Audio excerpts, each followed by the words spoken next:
टाका.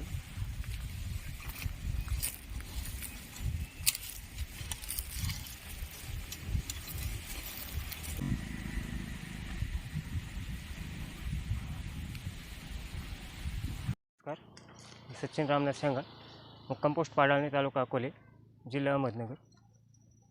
आम्ही वर्षी भात पीक उत्पन्न काढत असतो. त्यामुळे ह्या वर्षी पावसाचा जर असंच पाऊस जर कमी पडत राहिला तर भाताला उत्पन्न भेटणार नाही दरवर्षीप्रमाणे. ह्या वर्षी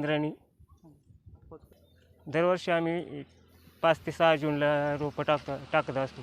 परंतु ह्या वर्षी पाऊस उशिरा झाल्यामुळे आत्ता सध्या रोपाची टाकायची प्रक्रिया चालू आहे, परंतु पावसाचा अंदाज अजूनही काही कळत नाही. त्यामुळे ह्या वर्षी भात पीक होईलच याची गॅरंटी नाही. जे रोप टाकलं आहे बी तर ते 1.5 महिन्यांनी किंवा मग 6 महिन्यांनी लावायला येईल. परंतु तोपर्यंत जर पाऊसच झाला नाही तर मग पुढील भाताच्या पिकाला पुन्हा रोप टाकावं लागेल. परंतु जर पाऊस झाला आणि पुढं जर हेच लांबणीवर गेलं तर मग पुढं भाताचे नुकसान होणार. भात वारा वावदानाचं पडून जाणार आणि नंतर पुढच्या पिकाला पण अडचण येणार.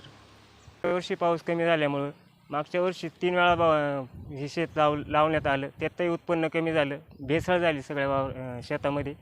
विविध प्रकारचे रोपं आणले लोकांकडून. त्याच्यामुळं मग मागच्या वर्षी उत्पन्न काही चांगलं भेटलं नाही. आमचा जेवढा खर्च झाला त्याच्यात उत्पन्न काहीच नाही मिळालं. हे दर जर असलं तर शेतकऱ्यांनी करायचं काय? पावसाची आत्ता खरी गरज आहे, परंतु शेतकऱ्याला जर पाऊसच नाही पडला तर त्यांनी पिकवायचं काय? आणि ते जनावरं आहेत त्यांना खायला वगैरे काहीच नाही, चारा नाही शेतात. पाणी नसल्यामुळे विहिरीला पण पाणी नाही. त्यामुळे मोठे नुकसान होण्याची शक्यता आहे. पाऊस केव्हा पडेल याची काही खात्री अजूनही पण सांगता येत नाही. आत्ताच आपण जे बघितलं, शेतकरी दादांच्या खूप समस्या आहेत. पावसामुळं शेतीची कामं लांबणीवर जात आहेत आणि शेतकऱ्यांचं आता पावसाची ओढ लागलेली आहे. तर पाऊस जर वेळेवर झाला नाही तर शेतकऱ्यांच्या जीवनावर त्याचा फार मोठा परिणाम होतो. आता पाऊस पडत नाही, मग हे टाकून पाणी नसले हे येणार कधी रोप काय?